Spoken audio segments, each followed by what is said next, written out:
উপকূলে তাণ্ডব চালিয়ে স্থল নিম্নচাপে পরিণত হয়েছে রিমাল। বাঁধ ভেঙেও জলোচ্ছ্বাসে নিম্নাঞ্চল প্লাবিত, ৬ জেলায় ১০ জনের মৃত্যু।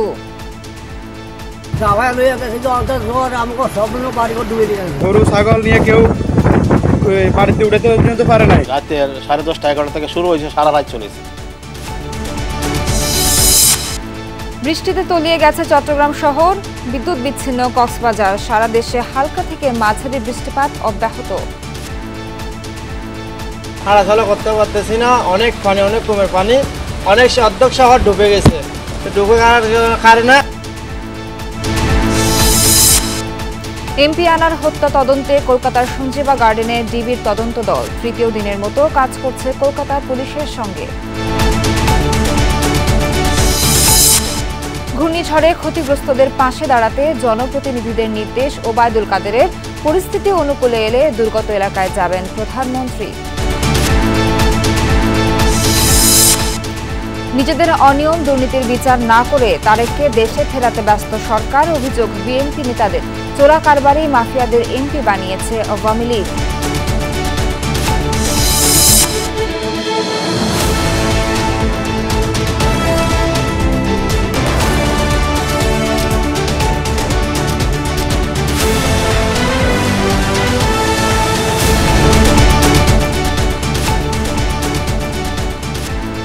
স্বাগত সবাইকে আমন্ত্রণ দুপুরের বাংলাদেশে। আপনাদের সাথে আছি আমি নাবিলা সোহার। এতক্ষণ দেখছিলেন শিরোনাম, এবারে বিস্তারিত। ঘূর্ণিঝড় রিমালের প্রভাবে লন্ডভন্ড হয়ে গেছে উপকূলীয় এলাকা। এখন পর্যন্ত ৬ জেলায় ১০ জনের মৃত্যুর খবর পাওয়া গেছে। মোংলা, শরণখোলা ও মোরেলগঞ্জে ব্যাপক ক্ষয়ক্ষতি হয়েছে। অনেক জায়গায় তলিয়ে গেছে চিংড়ির ঘের। এছাড়া ঘর বাড়িতেও পানি প্রবেশ করেছে। গাছপালা উপড়ে গেছে অনেক স্থানে। গত রাত থেকেই বিদ্যুৎ বিচ্ছিন্ন বিভিন্ন অঞ্চল। ঝড়ের সবশেষ খবর জানবো আমাদের সহকর্মীদের কাছ থেকে। এই পর্যায়ে যেতে চাই চট্টগ্রাম থেকে যোগ দিচ্ছেন আমাদের সহকর্মী মামুনুর রশিদ অভি। চট্টগ্রাম শহরের অধিকাংশ এলাকায় তো তলিয়ে গেছে, যেমনটা আমরা জানি। সেক্ষেত্রে মানুষ যাতায়াত করছে কিভাবে, এক গন্তব্য থেকে আরেক গন্তব্যে কিভাবে পৌঁছাচ্ছে, এবং এই পর্যায়ে আবহাওয়া কেমন দেখছেন আমাদের একটু জানাবেন।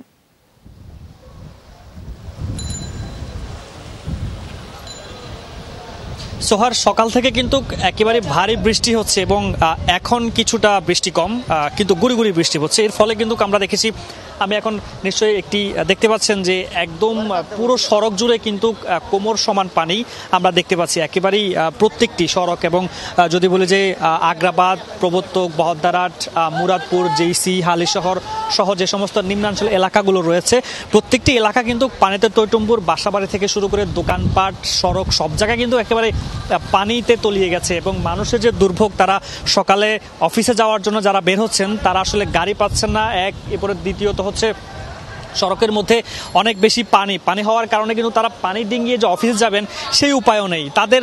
তারা বলছেন যে তাদের একটি দীর্ঘদিনের যে দুঃখ চট্টগ্রাম জলাবদ্ধতা, এবং একটু বৃষ্টি হলে কিন্তু তারা এই পানির কবলে পড়েন। এবং এই ভারী বৃষ্টিপাতের কারণে কিন্তু সকালে বাইজিদ এলাকায় একটি নির্মাণাধীন ভবনের দেয়াল ধসে কিন্তু একজনের মৃত্যু হয়েছে। এছাড়া পাহাড় পাহাড় ধসের যে সংখ্যা রয়েছে, সেখান থেকে কিন্তু মানুষদেরকে সরিয়ে নেওয়া হয়েছে। এবং সবকিছু মিলিয়ে বলতে পারি, এই যে বৃষ্টির কারণে সকাল থেকে মানুষের দুর্ভোগ একেবারে চরমে উঠেছে এবং তারা অনেক বেশি ক্ষুব্ধ। তারা বলছেন যে দুটি যে সেবা সংস্থা রয়েছে, তাদের কোনো ধরনের দায়িত্বহীনতার তারা পরিচয় দিচ্ছেন। প্রতি বছরই বারবার আশ্বাস দিয়ে যাচ্ছেন, কিন্তু সেই আশ্বাসের কোনো ধরনের প্রতিফলন নেই। হাজার কোটি টাকার যে মেগা প্রকল্পগুলো রয়েছে, সেই মেগা প্রকল্পগুলো কিন্তু বাস্তবায়ন হচ্ছে না। তাদের যে অভিযোগটি, প্রধান যে অভিযোগ, তারা বলছেন যে এই জলাবদ্ধতার কাজ চলছে, কিন্তু প্রতি বছর যখন বৃষ্টি হয় তখন কিন্তু আমরা দেখতে পাই একেবারে সড়ক থেকে শুরু করে অলিগলি সব যে সমস্ত সড়কগুলো রয়েছে, প্রত্যেকটিতে কিন্তু পানিতে একেবারে টইটুম্বুর হয়ে থাকে। ফলে মানুষের ভোগান্তি কিন্তু একেবারে অনেক বেশি, একেবারে চরম লেভেলে বলা যায়। এবং তারা আসলে এই নিয়ে আসলে তারা বলছেন যে এটি আসলে কবে শেষ হবে, এবং দীর্ঘদিনের যে তারা কয়েক দশক ধরে যে এমন দুর্ভোগে তারা পড়ছেন, এটি আসলে কোনোভাবে তারা কাটিয়ে উঠতে পারছে না। তাদের একটি দাবি ছিল যেটি অন্তত এটি থেকে পরিত্রাণ পাবে। এবং সেবা সংস্থাগুলো তারা বলছেন যে প্রতি বছরে তারা আশ্বাস দিয়ে যান। আমরা মেয়রদের সাথে কথা বলেছি, মেয়র যেটি বলছিলেন যে এই বর্ষায় অন্তত মানুষের যে জলাবদ্ধতা, এই জলাবদ্ধতা কিন্তু এবার একটু কম হবে, কিন্তু সেই লক্ষণ কিন্তু আমরা দেখতে পাইনি। এবং সেই আগের মতোই কিন্তু প্রতি বছরই যে পরিমাণ পানি উঠতো, এবারে ঠিক সেই পরিমাণ পানি উঠেছে। মানুষের ভোগান্তি একেবারে চরমে পৌঁছেছে। তারা আসলে এমন কোনো ধরনের আশ্বাসে তারা আর বিশ্বাসী নয়। তারা বলছেন যে এখন শুধুমাত্র বাস্তবায়ন করলেই তারা আসলে খুশি হবেন। সোহার, অভি, চট্টগ্রাম থেকে যুক্ত হওয়ার জন্য আপনাকে ধন্যবাদ। এ পর্যায়ে চলে যেতে চাই কক্সবাজার। সেখানে আছেন আমাদের সহকর্মী। আমরা জানি সেখানে বিদ্যুৎ নেই এবং বিদ্যুৎ সঞ্চালন স্বাভাবিক হয়েছে কিনা সেই বিষয়ে আরও জানতে যোগ দিব এহসান আল কুতুবির সাথে। এহসান, বিদ্যুৎ সরবরাহ পরিস্থিতি কি আদৌ স্বাভাবিক হয়েছে এবং স্বাভাবিক না হলেও কতক্ষণ লাগতে পারে সময়? এবং অনেকক্ষণ ধরে তো প্রচণ্ড বৃষ্টি চলছিল, এখন পরিস্থিতি কেমন, আবহাওয়া কেমন দেখছেন, ঝড়ের গতিবেগ কেমন দেখছেন?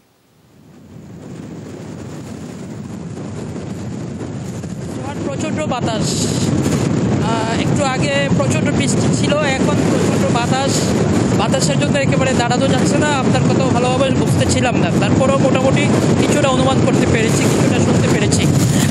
আমরা দেখছি এখানে প্রচুর পরিমাণে বাতাসের কারণে এখানে বেশ কিছু মানুষজন দেখা যায়, দর্শনার্থী যারা সাগর দেখতে এসেছেন তাদেরকে দেখছি যে এখানে তারা দাঁড়িয়ে বাতাসের সাথে তারা অনেকে দাঁড়িয়ে আছেন এবং অনেকেই আমরা দেখছি যে এখানে বেশ কিছু পুলিশ আছে, তারা কিন্তু তাদেরকে ছাড়িয়ে দিচ্ছে। আর যেহেতু সকাল থেকে এই জায়গায় আমি দাঁড়িয়ে আছি, সেই জায়গাতে দাঁড়ানোর মতো অবস্থা ছিল না, 11টার পরের অবস্থা বলছি। এখন মোটামুটি বাতাস সকালের ওই সময়ের চেয়ে কিছুটা কমেছে, তবে তখন কিন্তু প্রচণ্ড বৃষ্টি হচ্ছিল, এখন মোটামুটি বৃষ্টি নেই।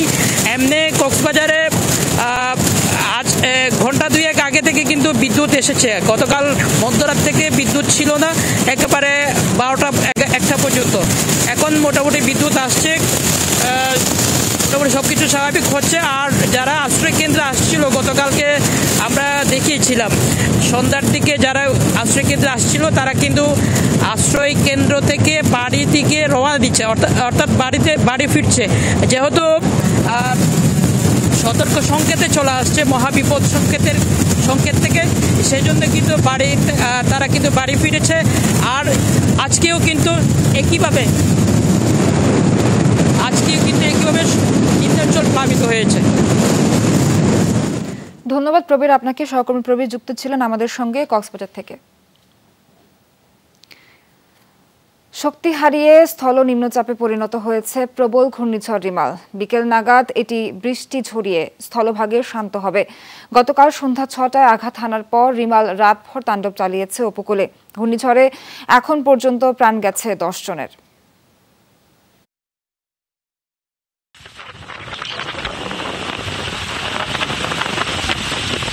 রাতভর তাণ্ডব চালায় প্রবল ঘূর্ণিঝড় রিমাল। সকাল হতেই বেরিয়ে আসছে তার ক্ষতচিহ্ন। লন্ডভন্ড উপকূল, বিপর্যস্ত জনপদ। পূর্বাভাসের তুলনায় কম গতি নিয়ে এগোচ্ছিল ঝড়টি। দিনের মধ্যভাগে এটি বাগেরহাট, নোয়াখালী ও চট্টগ্রামের স্থলভাগে ব্যাপক বৃষ্টি ঝরায়। ঝড়ে ভেঙেছে বসতঘর, উপড়ে পড়েছে গাছপালা। যোগাযোগ বিচ্ছিন্ন দ্বীপ আর চরাঞ্চলগুলোর। অতিরিক্ত জোয়ার, অতিরিক্ত বাতাস, ঘরবাড়ি সব বাতাসে সব বেশি গেছে। এই বন্যার কারণে মানুষজন ঘর বাড়ি যে নদীর পাশ থেকে যে নিরাইবো এই অবস্থাও নাই। পরিস্থিতি সিরিয়াসলি ভয়ঙ্কর। মানুষের ভাত এক মুঠ রান্দি ভাত খাইবো, বাল বাচ্চা নিয়ে থাকবো, এই অবস্থা না। ক্ষতি যে কত হবে তা তো ক্ষতি পারবো না। ওই মাস একবার হয়ে চলে যাচ্ছে খালে, এছাড়া কি যাবো, করার কিছু আছে? এই গাছ গোছালি ভেঙে গেছে, মানুষের ক্ষয়ক্ষতি হয়েছে, ঘর বড় দরজায় রেমান্ড যে আকারে ধারণ করে আসছে এবং রাতের 10:30 11টা থেকে শুরু হয়েছে, সারা রাত চলেছে। ঠিক আছে, মানুষের খুব আতঙ্কের ভিতরে ছিল। বাতাসের তীব্রতায় উত্তাল মেঘনা। লক্ষ্মীপুর কমলনগরের নাসিরগঞ্জে ভেঙেছে বন্যা নিয়ন্ত্রণ বাঁধ। পানি ঢুকছে লোকালয়ে, ভাঙন দেখা দিয়েছে নদী তীরবর্তী এলাকায়। যে পানি উঠেছে এরকম পানি আর কখনো আসে না। এইবার মনে হয় 10 হাতে থেকে পানি আছে। কালকে থেকে যে শীত করে না আমাদের গরম মাঠে থেকে সব বাইরে ছিল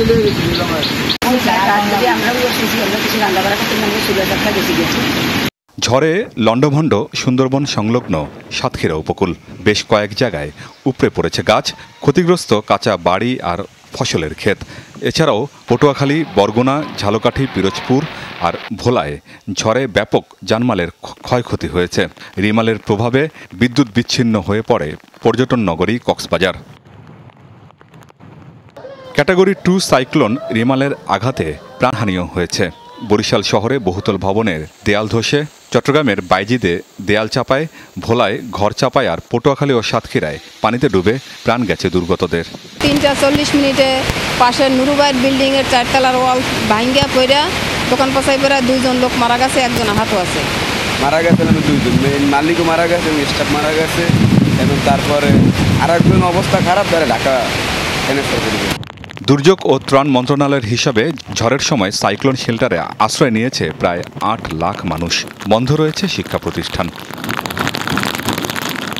আমিন বাবু, যমুনা নিউজ। ভূমিতে এসে দুর্বল হয়েছে ঘূর্ণিঝড় রিমাল। পায়রা, মোংলা ও চট্টগ্রাম সমুদ্র বন্দরকে এখন 3 নম্বর স্থানীয় বিপদ সংকেত দেখিয়ে যেতে বলেছে আবহাওয়া অধিদপ্তর। দুপুরের পর রিমাল অতিক্রম করবে ঢাকা ও আশপাশের এলাকা। অবশ্য ঘূর্ণিঝড়ের বিপদ কেটে গেলেও আগামীকালও দিনভর বৃষ্টি হবে বলে জানিয়েছে আবহাওয়া অফিস। স্থলভাগে আঘাতের পর সকাল থেকে দুর্বল হতে থাকে ঘূর্ণিঝড় রিমাল। ভোরে উত্তর পূর্ব দিকে অগ্রসর হয়ে স্থল নিম্নচাপে রূপ নেয় ঘূর্ণিঝড়টি। দুর্বল হয়ে দুপুর 3টার পর রিমাল অতিক্রম করবে রাজধানী ঢাকা ও তার আশপাশের এলাকা। তখন ঢাকায় বাতাসের গতিবেগ থাকবে ঘন্টায় 30 থেকে 40 কিলোমিটার। 3টা-4টার মধ্যেও চলে আসতে পারে। ঢাকায় যখন এই কেন্দ্রটা আসবে তখন বৃষ্টিপাতের পরিমাণটা এবং বাতাসের দমকা বাতাস আর একটু বাড়বে। ঘূর্ণিঝড় রিমাল চলাকালীন বাতাসের সর্বোচ্চ গতিবেগ ছিল পটুয়াখালীর খেকুপাড়ায় ঘন্টায় 111 কিলোমিটার, আর সর্বোচ্চ বৃষ্টিপাত হয়েছে চট্টগ্রামে 203 মিলিমিটার। পায়রা ও মংলা সমুদ্র বন্দরকে 10 নম্বর মহা বিপদ সংকেত নামিয়ে 3 নম্বর স্থানীয় সতর্ক সংকেত দেখিয়ে যেতে বলা হয়েছে। সারা দেশেই দেখা যাবে যে এই ধরনের বৃষ্টিপাত হবে। এই বৃষ্টিপাত জড়িয়ে এটা ক্রমান্বয়ে আরো দুর্বল হবে এবং এক পর্যায়ে এটা গুরুত্বহীন হয়ে পড়বে। আগামীকাল দুপুর পর্যন্ত উপকূলীয় এলাকার মাছ ধরার ট্রলার ও নৌকাগুলোতে নিরাপদ আশ্রয়ে থাকার নির্দেশনা দেওয়া হয়েছে। নিরাপদ আশ্রয়ে থাকতে এবং পরবর্তীতে সাবধানে চলাচল করতে বলা হয়েছে। রাজীব আহমেদ, যমুনা নিউজ, ঢাকা। বিনিয়োগের উন্নত পরিবেশ নিশ্চিতের আশ্বাসের ভিত্তিতে স্মার্ট বাংলাদেশ করতে মার্কিন ব্যবসায়ীদের অংশীদারিত্ব কামনা করেছেন প্রধানমন্ত্রী শেখ হাসিনা। বৈশ্বিক প্রতিযোগিতা বাড়ানো এবং রফতানি সম্প্রসারণে ব্যবসায়ীদের সমর্থন প্রয়োজন বলেও জানান প্রধানমন্ত্রী। গণভবনে ইউএস বাংলাদেশ বিজনেস কাউন্সিলের একটি প্রতিনিধি দল বৈঠক করে প্রধানমন্ত্রী শেখ হাসিনার সাথে। ইউএস বাংলাদেশ বিজনেস কাউন্সিলের পরিচালনা পর্ষদের চেয়ারম্যান স্টিভেন কোবেস ও প্রেসিডেন্ট অ্যাম্বাসেডর অতুল কেশব সহ মার্কিন ব্যবসায়ের প্রতিনিধিরা এতে অংশ নেন। সর্বোচ্চ সুবিধা প্রদানের আশ্বাসের ভিত্তিতে বাংলাদেশে বিনিয়োগে মার্কিন ব্যবসায়ীদের আহ্বান জানান শেখ হাসিনা। স্মার্ট বাংলাদেশের অগ্রযাত্রায় অংশীদার হওয়ার আহ্বানও জানান সরকার প্রধান। মার্কিন যুক্তরাষ্ট্র রফতানির বৃহত্তম গন্তব্য উল্লেখ করে আগামীতে অর্থনৈতিক সম্পৃক্ততা বাড়ানোর আশা প্রকাশ করেন প্রধানমন্ত্রী। বাংলাদেশের একটি প্রধান অর্থনৈতিক ও উন্নয়ন সহযোগী হিসেবে যুক্তরাষ্ট্রের সহযোগিতা অব্যাহত রাখার তাগিদ দেন প্রধানমন্ত্রী। We aspire to become a smart nation by 2041. Here we need your support in increasing our global competitiveness and expanding our export base. I also call on you to remain with us as partner in our journey to a developed, prosperous and smart Bangladesh by 2041. MP Anarul Azim আনারের হত্যার রহস্য উদ্ঘাটন ও মরদেহের খণ্ডাংশ উদ্ধারে একসাথে কাজ করছে কলকাতা ও ঢাকার গোয়েন্দা পুলিশ। তৃতীয় দিনের মতো কলকাতার গোয়েন্দা সংস্থার সাথে কাজ শুরু করেছে ঢাকার গোয়েন্দা প্রধানের নেতৃত্বাধীন প্রতিনিধি দল। সকালে নিউ টাউনের অভিজাত সঞ্জীবা গার্ডেনে প্রবেশ করে বাংলাদেশের গোয়েন্দা প্রতিনিধি দল। ডিবি প্রধান হারুনুর রশিদের নেতৃত্বে 3 সদস্যের গোয়েন্দা প্রতিনিধি দল সঞ্জীবা গার্ডেনে ঘণ্টাখানেক অবস্থান করে। পরে সেখান থেকে ডিবির টিম আসামি জিহাদের দেখানো স্পট ভিজিট করেন। এ সময় হারুনুর রশিদ সাংবাদিকদের বলেন, স্বল্পতম সময়ের মধ্যে এমন নৃশংস হত্যাকাণ্ডের তদন্ত কাজ শেষ করা হবে। এমপি আনারের মরদেহের খণ্ডাংশ উদ্ধারেও আশাবাদী তিনি। বলেন, কলকাতা পুলিশ বেশ গুরুত্বের সাথে তদন্ত কাজ করছে। ডিবি টিম আসামি জিহাদকেও জিজ্ঞাসাবাদ করেছে বলে জানান ডিবি প্রধান। ঘটনাস্থল 2বার ভিজিট করলাম। আমরা টিআই প্যারেডের জন্য আমরা জাহিদ সেখানে ঘটনাস্থলে নিয়ে গেছি। আবার সেই ঘাতক জাহিদকে নিয়ে আমরা এখন আবার যে খালটার কথা বলছেন, যে খালের দাম পড়েছে সেখানে এসেছি।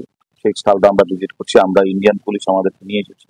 আমরা তাদের সাথে কথা বলে কিভাবে মানে এখান থেকে বা যেখানে ফেলেছেন সেখান থেকে আমরা কিভাবে উদ্ধার করতে পেরেছি। যে দুই দলের ইন্ডিয়ান পুলিশ যথেষ্ট কাজ করছে, আমরা তাদের পাশে আছি। এ বিষয়ে আরো জানতে চলে যাচ্ছে কলকাতায় আমাদের সহকর্মী সুকান্ত চট্টোপাধ্যায়ের কাছে। সুকান্ত, আজ ডিবির টিমের আর কি কি কার্যক্রম হয়েছে, আপনার কাছে এই বিষয়ে কি তথ্য আছে আমাদেরকে জানাবেন। দেখুন, এখন ঘড়ির কাঁটায় প্রায় 2:10 ভারতীয় সময় এখন সঞ্জীব টাউন বলে একটি জায়গা আছে, সঞ্জীবা টাউন।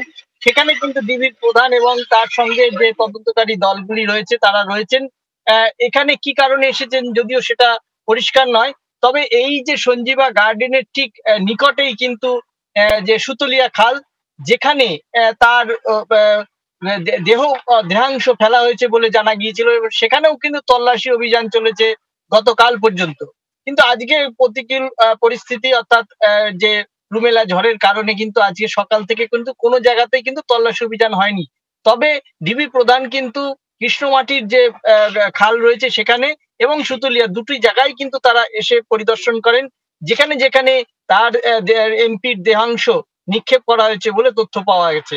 তার পাশাপাশি যে টিআই প্যারেডের একটা কথা বলা হয়েছে, ডিবি প্রধান যেটা জানিয়েছেন যে জিয়াদকে কিন্তু টিআই প্যারেড করা হয়েছে, অর্থাৎ তাকে শনাক্তকরণ যে এই সেই ব্যক্তি কিনা। তাহলে তাকে শনাক্তকরণ কে করছে? শনাক্তকরণ করার মধ্যে থাকছে হচ্ছে ক্যাব চালক জুবের। এছাড়া কিন্তু নিউ টাউন থানার হাতে অর্থাৎ ভারতের কাছে কিন্তু গ্রেপ্তার হওয়া বা আটক হওয়া আর কেউ নাই। সুকান্ত, আপনাকে ধন্যবাদ। এই পর্যায়ে যেতে চাই বাগেরহাটে।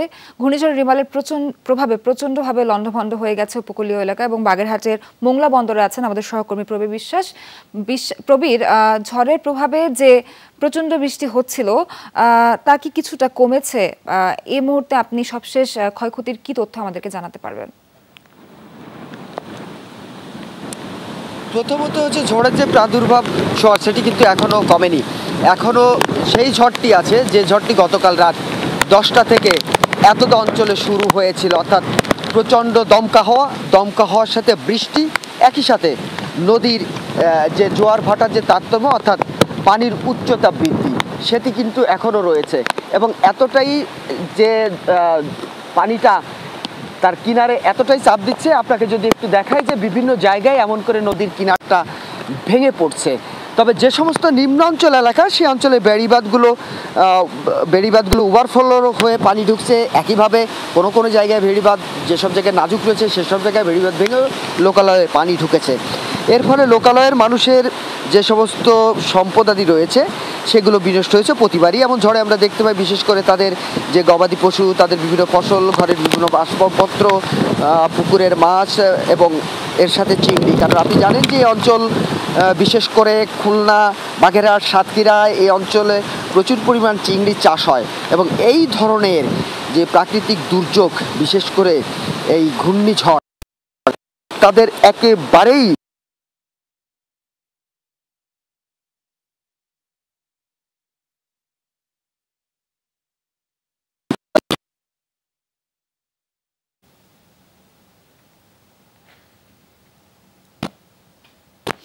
দুর্যোগপূর্ণ আবহাওয়া ও যান্ত্রিক ত্রুটিতে আজ বিঘ্নিত হয়েছে মেট্রো রেলের চলাচল। সকালে চালু হওয়ার পরপরই প্রায় 3 ঘন্টার জন্য বন্ধ হয়ে যায় মেট্রো।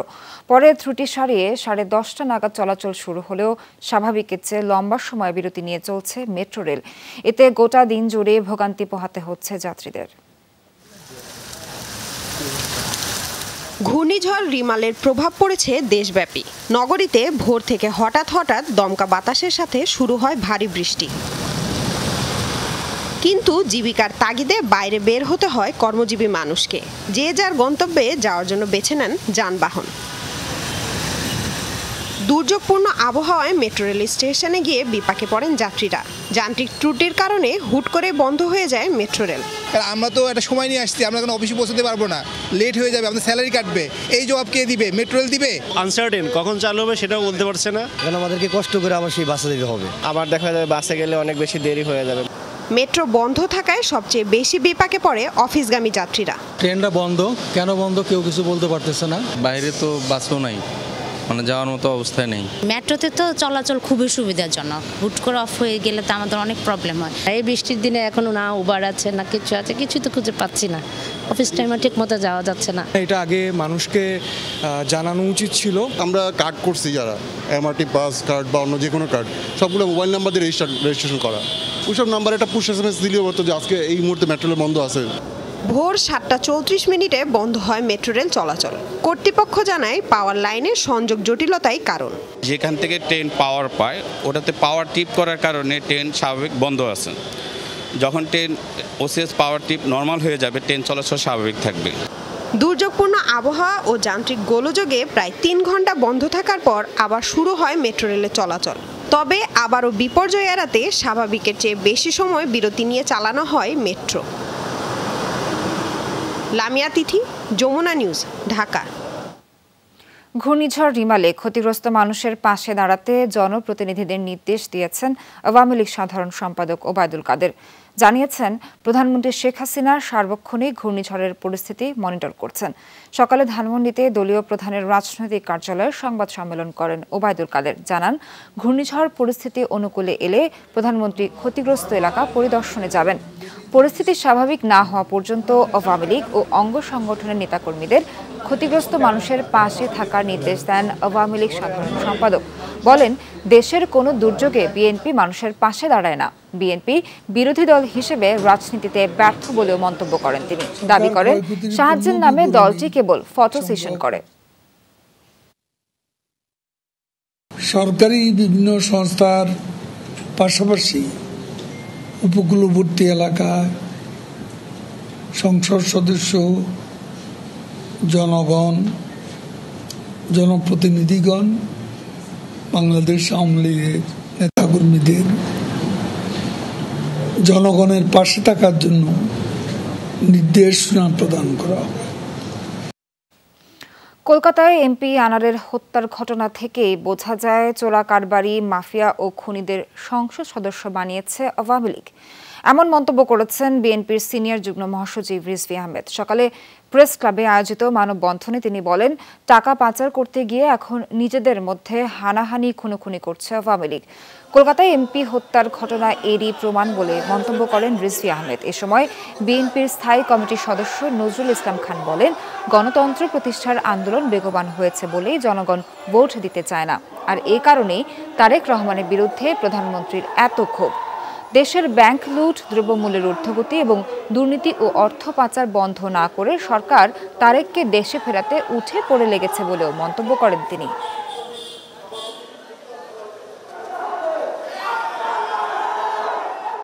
গণতন্ত্র পুনঃপ্রতিষ্ঠার আন্দোলনকে বেগবান করেছে, সবাইকে ঐক্যবদ্ধ করে সরকারের বিরুদ্ধে এমন এক আন্দোলন গড়ে তুলেছেন যে আন্দোলনের ফলে শতকরা 10% লোকও ভোট দিতে যায় না এই সরকার। আপনার যে লোকরা টাকা পাচার করতে করতে আজকে এখন নিজেরাই নিজেদের মধ্যে হানাহানি খুনোখুনি করছে, কারণ এই লোকরাই তো টাকা পাচার করেছে যাদেরকে আপনি এমপি বানিয়েছেন।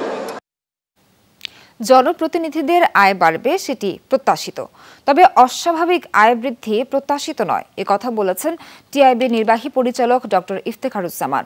সকালে তৃতীয় ধাপের উপজেলা নির্বাচন নিয়ে আয়োজিত সংবাদ সম্মেলনে মন্তব্য করেন তিনি। বলেন, দেশের রাজনীতি এখন ব্যবসায়ীদের হাতে জিম্মি। 1419 জন প্রার্থীর মধ্যে মাত্র 42 জন কর রিটার্ন দিয়েছেন বলেও জানায় টিভি। ইফতেখারুজ্জামান বলেন, বর্তমানে অন্তত 10টি মামলায় অভিযুক্ত আছেন এমন প্রার্থীর সংখ্যা 6 জন, আর সর্বোচ্চ 27টি মামলায় অভিযুক্ত টাঙ্গাইলের কালীহাতির চেয়ারম্যান পদপ্রার্থী SAM সিদ্দিকী। স্থাবর অস্থাবর সম্পদের হিসাব অনুযায়ী তৃতীয় ধাপের উপজেলা ভোটের 106 জন প্রার্থী সম্পদ 1 কোটি টাকা বা তারও বেশি।